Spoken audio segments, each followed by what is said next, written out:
নমস্কার বন্ধুরা, শিবানী কুকিংস ব্লগে আমাদের স্বাগত জানিয়ে আমি আজকে আপনাদের পুদিনা পাতা, তুলসী পাতা, আদা, লবঙ্গ, তালমিজরি দিয়ে সিরাপ বানিয়ে দেখাবো। আপনারা পুরো ভিডিওটা দেখবেন। দেখুন বন্ধুরা, আমি আজকে এই সিরাপটা বানিয়ে দেখাবো। এটা হলো সর্দি কাশি হলে দুবেলা এইরকমভাবে তেতো করে ফুটিয়ে খেলে সর্দি কাশি সেরে যায়। আমি এইখানে সিরাপটা বানাবার জন্য নিয়েছি তালমিজরি, নিয়েছি পুদিনা পাতা, লবঙ্গ, তুলসী পাতা, মরিচ, আদা, এইগুলো একসঙ্গে আমি ফুটিয়ে নেব। বাটিতে প্রথম জল দিয়ে দিচ্ছি।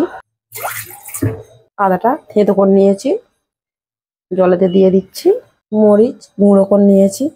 লবঙ্গগুলো আমি একটু থেঁতো করে নিয়েছি, দিয়ে দিচ্ছি। পুদিনা পাতা, তুলসী পাতা একসাথে দিয়ে দিচ্ছি। মিজরির পরিমাণটা বেশি দিতে হবে। তেজপাতাও দিতে পারেন, আমি এখানে তেজপাতা দিইনি। জলটা ফুটছে, এটা ফুটে ফুটে কমে আসবে।